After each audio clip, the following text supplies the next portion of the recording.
नमस्कार दोस्तों, एक बार फिर से स्वागत है आप सभी का हमारे YouTube channel micro online service Aastha में। दोस्तों, एनआईओएस यानी कि राष्ट्रीय मुक्त विश्वविद्यालय के द्वारा अलग अलग विभागों में अलग अलग भर्तियां निकली है। उसका आवेदन आपको किस प्रकार से होगा, सारी जानकारी मिलेगी। राष्ट्रीय मुक्त विश्वविद्यालय शिक्षा संस्था ओपन स्कूल जिसे हम बोलते हैं, यहाँ पर देखेंगे वैकेंसी की पूरी डिटेल आपके सामने दिख रही है। यहाँ पर ये पूरी जानकारी भी दी गई है। मैं आपको जो डिस्क्रिप्शन में आपको जो है लिंक भी दे दूंगा, वहाँ से आप सीधा फॉर्म भरेंगे।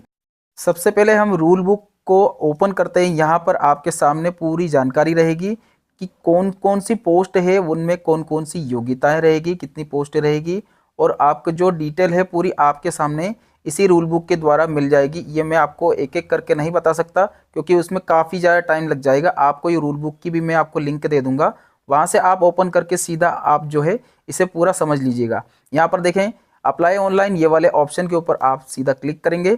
अब यहाँ पर देखेंगे ये वाले ऑप्शन रहेगा। अगर आपके पास पहले से आईडी पासवर्ड है तो आपको लॉगिन करना होगा, अदरवाइज ये क्लिक हियर वाले ऑप्शन के ऊपर आपको एक आईडी पासवर्ड बनाना रहेगा। यहाँ पर आपको जीमेल आईडी, मोबाइल नंबर, आपका नाम रहेगा और नेशनलिटी यानी कि इंडियन, ठीक है। यहाँ पर ये सब डालने के बाद आपके सामने जो कैप्चा कोड है उसे डालने के बाद आपको इंटर करना रहेगा। जैसे हम इंटर करते हैं, यहाँ पर आपके सामने सक्सेसफुली साइन अप होने के लिए आपको सबसे पहले आपकी जीमेल के ऊपर जाना है। वहाँ से आपको जो लिंक है उसे वेरीफाई करना रहेगा। वेरीफाई करने के बाद आपका जो है जो प्रोसेस है वो आपका जो है आपको आईडी पासवर्ड वहाँ से जनरेट होगा। अब यहाँ पर आपकी जीमेल आईडी और मोबाइल नंबर आपको इंटर करना रहेगा और इसके बाद में सीधा आपको जो जीमेल आईडी के बाद में आपका वेरिफिकेशन होगा, उसी वेरिफिकेशन के बाद में आपको लॉगिन करना रहेगा, ठीक है। यहाँ पर जैसे हमने वेरीफाई किया, आपके मोबाइल के ऊपर भी एक पासवर्ड आएगा, ठीक है। यहाँ पर इसको हमने कैप्चा कोड को डालेंगे, जनरेट ओटीपी के ऊपर हम क्लिक करेंगे। यहाँ पर देखेंगे ओटीपी फिर से एक बार वापस से आएगा। उस ओटीपी को डालने के बाद आपके पास जो है 2 बार आपको पासवर्ड डालना रहेगा। जैसे आपका नाम के 4 डिजिट डालिएगा, फर्स्ट लेटर आपको कैपिटल डालना है, उसके बाद @ लगाकर 1 2 3 ऐसे आपको पासवर्ड जनरेट करना होगा। ये दोनों बार आपको रीटाइप में यहाँ पर डालने के बाद में ऐसे आप जैसे सक्सेस करेंगे, ये कम्प्लीटली आपका कंप्लीट हो चुका है। अब यहाँ पर आकर के आपको वापस से आपका जो जीमेल आईडी आपने दिया है उसको यहाँ पर डालना है और जो आपने पासवर्ड बनाया था उसे डालने के बाद यहाँ पर लॉगिन करेंगे। लॉगिन करने के बाद देखेंगे यहाँ पर ग्रुप वाइज आपको जो है वैकेंसियाँ दी गई है। सारी वैकेंसियों के बारे में आपको जैसे जानना है, ग्रुप A B C ऐसे अलग अलग वैकेंसियाँ दी गई है। इनमें से जो भी आपको वैकेंसी में अप्लाई करना है उसके लिए आपको यहाँ पर जैसे इसके ऊपर क्लिक करते हैं, यहाँ पर आपकी वैकेंसी के बारे में पूरी डिटेल आपके सामने दिखने लगेगी। जो भी डिटेल है आप अच्छे से इसे पढ़ लीजिएगा, इसके बाद में ही आप अप्लाई करें। जैसे हमने एक सपोज करें कोई सी भी एक वैकेंसी मैं आपको डेमो के रूप में दिखा देता हूं कि जो भी आपको भरना रहेगा, ऐसे सभी जितनी वैकेंसी इन सबको आप जैसे क्लिक करने के बाद आप देख सकते हैं। जैसे हमने आपको सपोज करो कि ये मल्टीटास्किंग वाला जो हम फॉर्म भर के आपको दिखा देते हैं, इसके ऊपर हमने क्लिक किया। अब यहाँ पर देखेंगे प्राइमरी स्कूल पास मांगा गया, ओनली 10th पास, ठीक है। और एक कैटेगरी वाइज आपको पूरी उसकी जो डिटेल है वो भी दी गई है। क्लिक किया और आगे बढ़ेंगे, यहाँ से प्रोसेस किया। अब यहाँ पर देखेंगे आपका जो है पूरी डिटेल भरी हुई आ जाएगी। Alternate mobile number, full name रहेगा, जेंडर जो भी है वो आपको यहाँ सेलेक्ट कर लेना है। इसके बाद में मैरिटल स्टेटस, अगर आप मैरिड हो तो यहाँ पर स्पाउस नेम भी पूछेगा। अगर आप मैरिड नहीं हो, अनमैरिड हैं तो वो हट जाएगा, ठीक है। मदर नेम डालना है, फादर नेम डालना है, डेट ऑफ बर्थ आपको सबमिट करना है। इन सभी को कंप्लीट होने के बाद आगे बढ़ते हैं।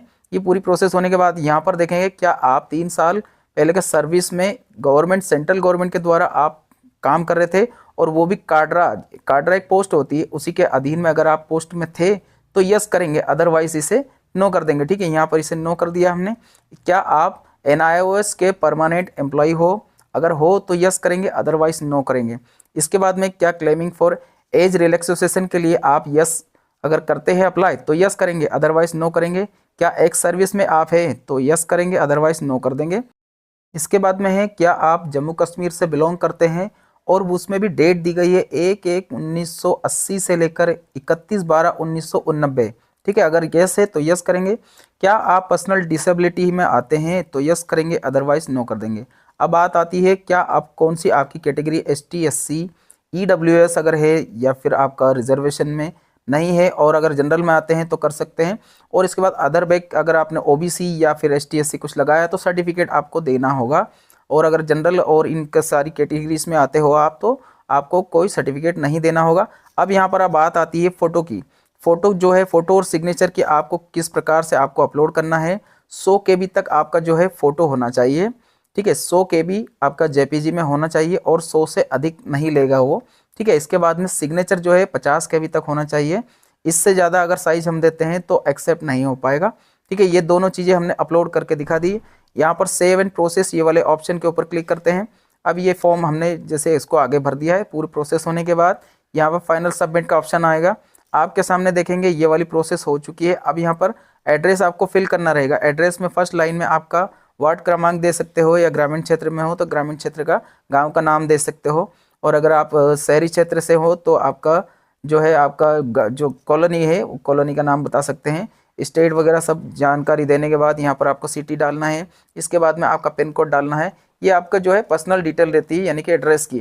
ठीक है, आप करस्पॉन्डेंस एड्रेस और परमानेंट एड्रेस आपका जो कम्प्लीटली एक जैसा है, ये सेम है, तो उसे यस करके सेव एंड कंटिन्यू वाले ऑप्शन के ऊपर क्लिक करेंगे।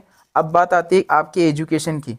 एजुकेशन में हमने जो पोस्ट यह भरी है, इसमें 10th की ही रिक्वायरमेंट है। अगर आप कोई सी दूसरी पोस्ट लेते हैं तो उसमें अलग अलग जो है एजुकेशन देना होगा। जैसे हमने बैचलर डिग्री का अगर चाहते हैं तो यहाँ पर उसमें पूरी डिटेल आपको देना होगा। अब यहाँ पर हमको सिर्फ 10th ही दे दिया है, तो 10th ही हमें यहाँ पर डिटेल भरना है। बोर्ड कौन सा है, इसके बाद में पूरी जानकारी वापस से हम एक बार देख लेते हैं। स्ट्रीम कौन सा है, बोर्ड कौन सा है, फुल टाइम आपने लिया है, पासिंग ईयर, कितने नंबर में से कितने नंबर आए, परसेंटेज कितनी है।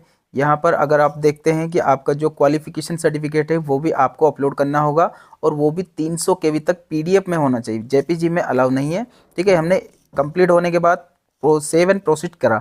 सेव प्रोसीड करने के बाद आपके सामने एक्सपीरियंस की डिटेल पूछी जाएगी। क्या आपके पास एक्सपीरियंस है? अगर है तो भर के आप फिल करेंगे, अदरवाइज इसे स्किप कर सकते हो, स्किप का ऑप्शन है।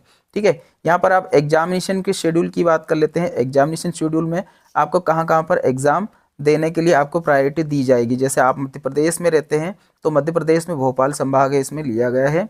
इसके बाद में जो जो भी आपका 3 सेंटर आपको चॉइस में लेना रहेगा, कोई से भी आप 3 सेंटर ले सकते हो जो आपके नज़दीकी है। जैसे MP में आपका भोपाल हो चुका है, इसके अलावा दूसरे आपको अलग अलग जगह पे जाना होगा।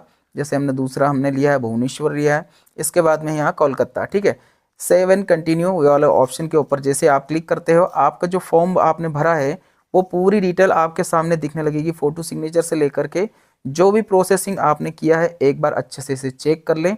इसके बाद आपको फाइनल सबमिट करना होगा। ठीक है, ये कंप्लीट हो चुका है, इसके बाद आपको फाइनल सबमिट करना होगा। दोस्तों, ये फॉर्म जो मैंने आपको है डेमो के रूप में दिखाया है, इसलिए मैं फाइनल सबमिट करके नहीं बताऊंगा। ठीक है, ये प्रोसेस यहाँ करने के बाद में आपको कोई ज़्यादा प्रोसेस नहीं रहेगा। दोस्तों, वीडियो देखने के लिए धन्यवाद। आपका दिन शुभ रहे।